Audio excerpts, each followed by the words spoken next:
வணக்கம், வாழ்க வளமுடன். Welcome to Thiranjothi kitchen. இப்போ நம்ம சூப்பரான ஹெல்த்தியான பனானா லீஃப் ஃபிஷ் ஃப்ரையை தான் பார்க்க போகிறோம். எவ்வளோ ஒரு சூப்பரான ஹெல்த்தியான ஃபிஷ் ஃப்ரை. இதுக்கு தேவையான பொருட்கள் என்ன அப்படின்றத பார்த்துடலாம்.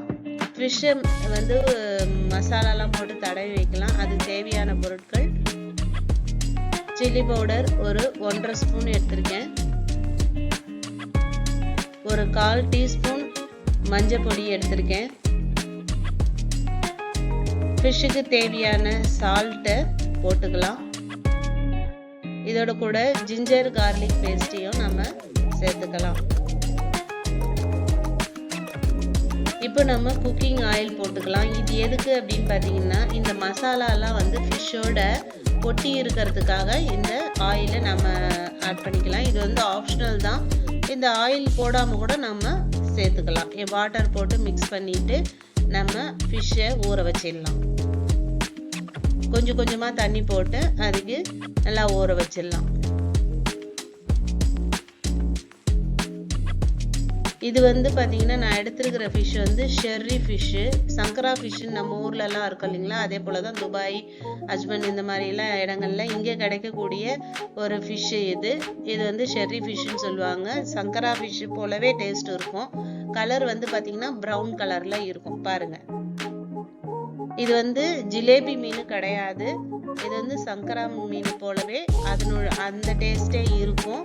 நல்லா இது வந்து பெருசாக கூட வரும். ஒரு ஃபிஷ்ஷே வந்து 1.5 கிலோ 2 கிலோ கூட வரும். அந்த மாதிரியான ஃபிஷ் இது வந்து ஒரு 3 or 4 கட்டிங் போட்டுட்டு அதில் இடையிலெல்லாம் வந்து நல்லா மசாலா தடவிடுங்க.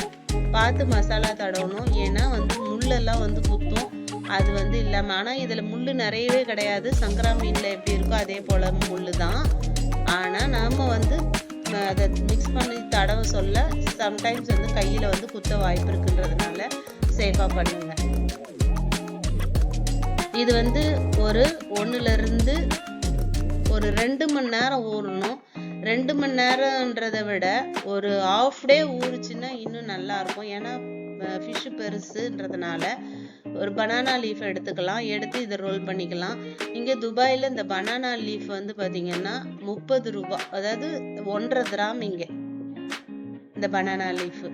ஸோ இங்கெல்லாம் வந்து எல்லாமே வந்து காஸ்ட்லி தான், நம்ம ஊர் மாதிரி கிடையாது. ஸோ இந்த பனானா லீஃபு 2 ஃபிஷ்ஷுக்கும் சேர்த்து 1.5 கிராம். 1 கிராம் வந்து பார்த்தீங்கன்னா 22.50 rupees 50 பைசே. ஸோ இது வந்து நான் 2 ஃபிஷ்ஷுக்கு மட்டும்தான் இது வரும் எடுத்திருக்கேன். இதை நம்ம ஃபிஷ்ஷை வச்சுட்டு நம்ம ரோல் பண்ணி கட்டிடலாம். இந்த நார்லேயே நம்ம கட்டிடலாம். இங்கே வந்து பார்த்தீங்கன்னா எல்லாமே இந்த கீரை வெஜிடபிள்ஸ் எல்லாமே காஸ்ட்லி தான். ஸோ இது வந்து தலை எந்த பக்கம் எவ்வளோ தூரம் இருக்கோ அது வரைக்கும் கட் பண்ணிக்கலாம். வால் எவ்வளோ தூரம் இருக்கோ அது வரைக்கும் பார்த்து கட் பண்ணிக்கலாம். அதே போல் இன்னொரு ஃபிஷ்ஷையும் நம்ம ஒரு லீஃப் எடுத்து ரோல் பண்ணி கட் பண்ணி வச்சுக்கலாம். துபாயில் வந்து பார்த்தீங்கன்னா சின்னதாக கொஞ்சம் போல தான் கட்டு இருக்கும் கீரைலாம். அதுவே வந்து பார்த்தீங்கன்னா 1 கிராம் இருக்கும் 20 ரூபா. ஆனால் நம்ம ஊரில் வந்து பார்த்தீங்கன்னா 20 rupeesன்றப்போ அதில் பெரிய லெவலில் இருக்கும். அதாவது நம்ம ஊர் கட்டே வந்து இங்கே 3 கட்டு கட்டி வைக்கலாம். அந்த மாதிரி இருக்குன்னா பார்த்துக்கோங்க. இங்கே வந்து ஒன்று வந்து ஒவ்வொரு கடையில் ஒவ்வொரு ரேட்டு. ஒரு கடையில் வந்து 1.5 கிராம், ஒரு கடையில் வந்து 1 கிராம் அந்த மாதிரி விற்பாங்க. பேன் சூடு பண்ணிக்கலாம். இதில் குக்கிங் ஆயில் ஆட் பண்ணிக்கலாம். இதில் வந்து கொஞ்சம் நிறைய வந்து நம்ம குக்கிங் ஆயில் ஆட் பண்ணணும். ஏன்னா பனானா லீஃப் ஃப்ரை ஆகிட்டு அதுக்கப்புறம் வந்து ஃபிஷ்ஷு கிட்ட போகணும். ஸோ அது வரைக்கும் டைம் எடுக்கும் நமக்கு.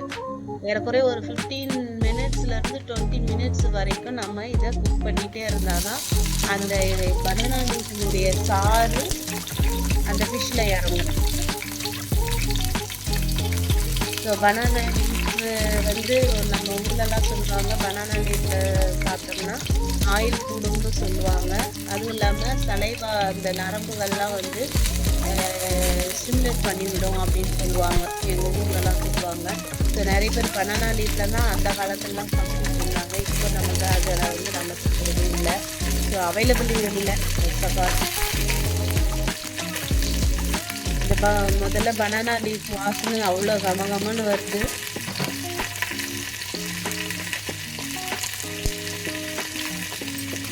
இந்த பனானா லீஃபு வந்து பார்த்தீங்கன்னா அதனுடைய வாழ்க்கை தர இது வந்து பார்த்தீங்கன்னா சூப்பரான ஒரு வாழ்க்கை.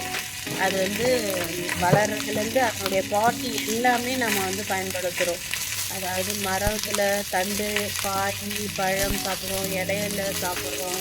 அதோடு இல்லாமல் அந்த அடித்தண்டு சொல்லுவாங்க பாருங்க, அதையும் நாம் வந்து சாப்பிட்றோம். அது மட்டும் இல்லாமல் அது அடுத்தடுத்த ஜென்ரேஷனுக்கு யூஸ் பண்ணிகிட்டே போகுது. ஸோ எவ்வளோ ஒரு முக்கியமான பொருளாக அந்த பனானா இருக்குது பாருங்கள். பனானா வாழை மரம்ன்றது நம்ம சின்ன வயசுலலாம் வந்து பார்த்திங்கன்னா ஸ்கூல்ஸ்லலாம் வாழைத்தன் வரலாறு கூறுதல் அந்த மாதிரிலாம் நம்மக்கிட்ட கேட்டிருப்பாங்க. நிறைய பேர் இதுக்கு எக்ஸாம்லாம் கூட நம்ம எழுதியிருப்போம், வாழைத்தன் வரலாறு கூறுதல்னு சொல்லிட்டு. ஸோ அந்த அளவுக்கு வாழை மரம் வந்து ரொம்ப பயனுள்ளதாக இருக்கும். ஸோ அதில் சாப்பிட்றதும் அதில் வந்து அந்த இருக்கக்கூடிய எசன்ஸு அந்த ஃபிஷ்ஷில் வந்து இறங்கி அவ்வளோ ஒரு டேஸ்ட்டு.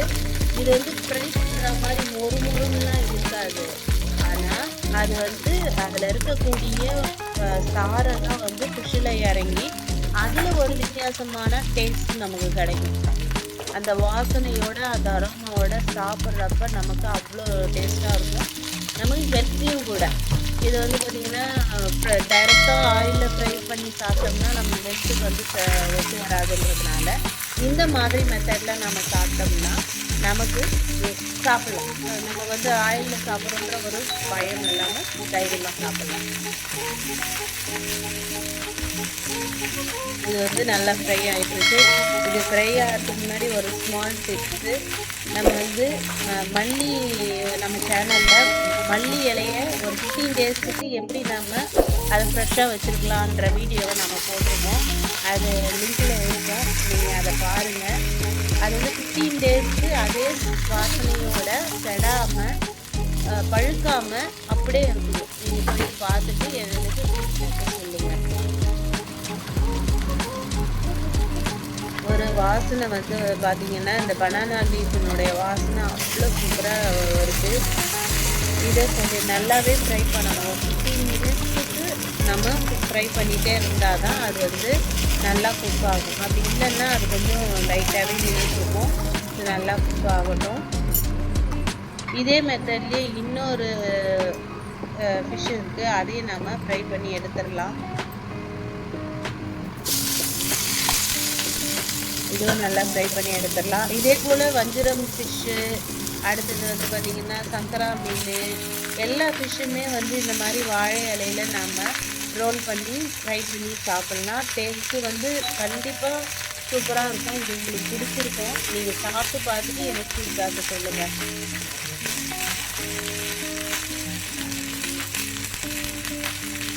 இது வந்து பார்த்திங்கன்னா சின்ன பசங்கள்லாம் வந்து அவ்வளோ லைக் பண்ணுவாங்களான்னு தெரியல, ஆனால் இது வந்து பெரியவங்க லைக் பண்ணுவாங்க. இது ஹெல்த்தி ஃபுட்டுன்றதுனால பாருங்கள், கட் பண்ணி ஓப்பன் பண்ணி பார்க்கலாம்.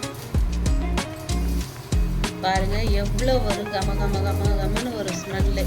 அந்த வாழை இலையும் அந்த இஞ்சி பூண்டு பேஸ்ட்டு இதெல்லாம் வந்து அவ்வளோ சூப்பராக இருக்குது. இப்போ ஃபிஷ்ஷு வந்து வந்துருச்சா அப்படின்றத பார்த்துடலாம். ஃபிஷ் வந்து நல்லா வந்திருக்கு, முள்ளில் மாட்டிக்கிச்சு. ஸோ ஃபிஷ் வந்து சூப்பராக வந்திருக்கு. உப்பு காரம் எல்லாமே சூப்பராக பக்காவாக இருக்குது. பார்க்க சொல்லவே வந்து அந்த வாசனையும் நல்லா இருக்குது. நீங்கள் உங்கள் வீட்டில் செய்து பாருங்கள். செய்து பார்த்துட்டு எப்படி இருக்குன்ற ஃபீட்பேக்கை சொல்லுங்கள். தேங்க்யூ. வாழ்க வளமுடன். நன்றி.